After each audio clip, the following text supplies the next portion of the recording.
Welcome back viewers, आप देख रहे हैं इस समय आर पार और बड़ी खबर आ रही है। और बड़ी खबर इस समय यह है कि इजराइल और ईरान में तनाव बढ़ गया है। और बड़ी खबर यह है कि इजराइल किसी भी क्षण ईरान पर अटैक कर सकता है। इजराइल ने ईरान के कुछ ठिकानों को लॉक कर दिया है। यूरेनियम की खदानें निशाने पे हैं, न्यूक्लियर जो उनके ठिकाने हैं वो निशाने पे हैं, न्यूक्लियर प्लांट जो है वो निशाने पर है, उनको टारगेट्स को लॉक करा गया है। ये समय की बड़ी ब्रेकिंग स्टोरी है व्यूअर्स। ईरान पर जल्द पलटवार कर सकता है इजराइल और कुछ ठिकानों को चिन्हित करा है। लेकिन हमारी चर्चा हो रही थी कि भारत के विदेश मंत्रालय को कुछ पता नहीं है और कह रहे थे विवेक श्रीवास्तव मेरे को जाना पड़ेगा, मैं जाना नहीं चाहता था दीपक वोरा के पास, लेकिन दीपक वोरा आप लोगों को कुछ पता ही नहीं है। विवेक जी से थोड़ी कोचिंग क्लासेस ले लीजिए तो शायद आपको कुछ पता लग जाए।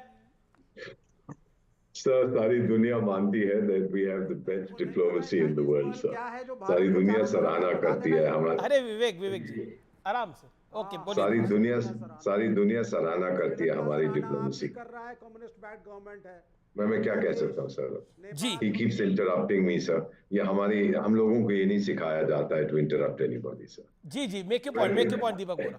नहीं, मैं यही कह रहा था sir, our diplomacy is recognised across the world. हमारे संबंध सबके साथ। एक देश है जिसके बारे में कहते हैं कि ये यूक्रेन से भी बात करता है, रशिया से भी बात करता है, वो एकमात्र हमारा देश है sir. We are very good in diplomacy. हम तो चाणक्य विवेक श्रीवास्तव, अगर हमारी डिप्लोमेसी इतनी खराब होती तो प्रधानमंत्री मोदी जेलेंस्की से भी मुलाकात कर रहे हैं, पुतिन से भी मुलाकात कर रहे हैं, बाइडेन से भी मुलाकात कर रहे हैं, और नेतन्याहू से भी बात कर सकते हैं और करते हैं, और पैलेस्टाइन से भी बात कर रहे हैं। हमारी डिप्लोमेसी इतनी खराब होती। जितना मर्जी बात कर लो, बात से नहीं होता sir. The world is bipolar. एक रशिया चाइना एक्सेस है, दीपक वोरा साहब जानते हैं। ईरान उनके साथ है, मुस्लिम कंट्री साथ है, Cuba, North Korea, Vietnam, this is one axis. दूसरा एक्सेस है कुछ यूरोप के देश, United States of America, Israel. That is your understanding, Vivek. Your understanding is not the end of the word. America This is your understanding और आपकी जानकारी संसार का अंत नहीं होता है। ओके प्रोफेसर रागी इससे डील करेंगे। प्रोफेसर रागी जी जी जी देखिए अमीश, अरब वर्ल्ड के अंदर और मुस्लिम जगत के अंदर इस समय दो लोग मुस्लिम वर्ल्ड को लीड करना चाहता है। एक तरफ टर्की जो रेडिकल इस्लामिज्म को बढ़ावा दे रहा है पूरी दुनिया में, और दूसरी तरफ ईरान। बाकी आप देखेंगे कि सऊदी अरब एक समय इस्लामिज्म को एक्सपोर्ट करता था, वो अपने आप को माइल्ड और मॉडरेट करते जा रहा है। पाकिस्तान की हालत ऐसी नहीं रह गई। पाकिस्तान की हालत जो है वो आर्थिक तौर पर इतनी ख़राब हो गई है कि वह एक कंगाल देश की तरफ हो गया है। ऐसे में ईरान के नेतृत्व को लगता है कि वो मुस्लिम वर्ल्ड का नेतृत्व दे सकता है।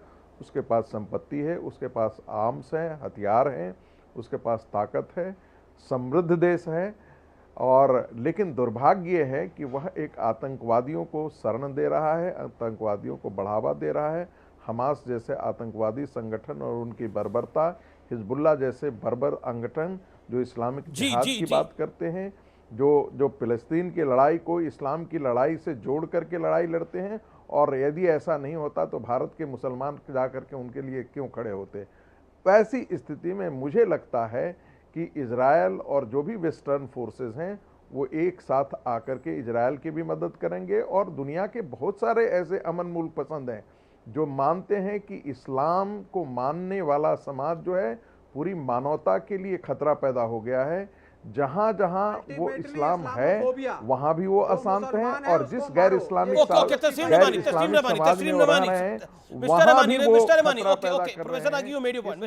बहुत सारे ऐसे हैं जो उनको मदद करने के लिए मॉरल तौर पे। देखिए सीधी बात यह है कि अब मिस्टर रहमानी, मेरा सवाल है कि ईरान को अपने को गार्ड करने का तो हक है। अगर ईरान, माफ करिए, इजराइल को अपने आप को गार्ड करने का तो हक है। अगर इजराइल अब, क्योंकि खबरें आ रही हैं कि काउंटर अटैक इजराइल किसी भी क्षण कर सकता है, उसने कुछ टारगेट्स को लॉक कर लिया है, तो आपको फिर लगेगा तब तो जायज है ना अभी? देखिए अभी ये तो बिल्कुल तय है कि ईरान को भी मालूम है हमला करने से पहले कि इस पे अटैक होगा, और ईरान तैयार है। और ये कोई पहला मौका नहीं है। 1980 में यही सारी मुल्क थे ना, यूएस था, यूके था, इसराइल था, और ये अरब वर्ल्ड था जो इराक के कंधे में बंदूक रख के 80 में जो जंग इनके ऊपर थोपी थी, ईरान के ऊपर 8 साल वो जंग चली थी। उस वक्त तो बहुत, अब इतना भी नहीं था ईरान जितना अब है। तो वो 8 साल अगर वो जंग सस्टेन कर सकता है, यकीनन इसराइल हमला करेगा, कौन कहता है नहीं करेगा। यकीनन अमेरिका भी हमला करेगा, कौन कहता है नहीं करेगा। तो इसीलिए हम तो ये कह रहे हैं कि रीजनल वॉर है।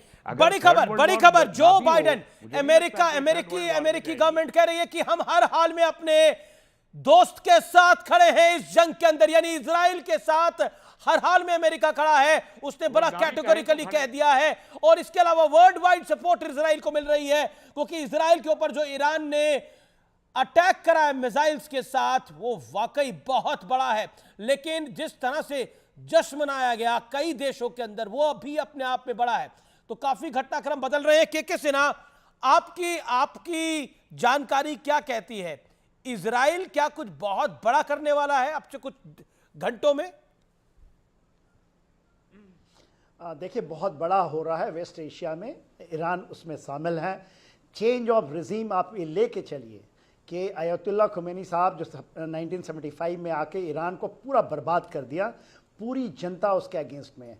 IRGC के 50% जो जनरल्स हैं वो अपना पॉलिसी बदल चुके हैं जी।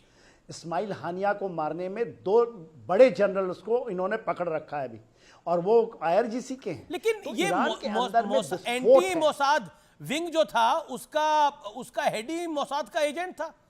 अब ये तो एक तरह से ईरान की गलती है। ईरान की क्या गलती? ईरान के फेलियर है लोग उनका, हैं। आपने उनका वहां सिक्योरिटी डेमोन्स्ट्रेशन फेलियर नहीं है, देखा? चेंज इंटेलिजेंस ऑफ फेलियर है। प्राइम मिनिस्टर तक हाँ, CIA और मोसाद के एजेंट उनकी पाए वो गए। फेलियर है जो ये 75 एक में बहुत लेकर के ज्यादा इन्होंने है। इस्लामिक ताज्जुब की जिहाद बात तो लेकर है। आए। सुने ना साहब, जनरल सिन्हा मैं हूं, आप तो हैं नहीं साहब। आप तो ये कहते हैं हाफिज सईद साहब बोलते हैं या नसरुल्लाह साहब की दुआई देते हैं। शुक्रिया आपका हमारे साथ जुड़ने के लिए। फिलहाल बहुत बहुत शुक्रिया। फिलहाल आर पार के आज के एडिशन में इतना ही, लेकिन ये जंग अभी लगता है और बड़ी होगी और लगातार हम आपको खबरें बताते रहेंगे। लेकिन अब देखिए हमारी विशेष डॉक्यूमेंट्री स्वच्छ भारत के ऊपर।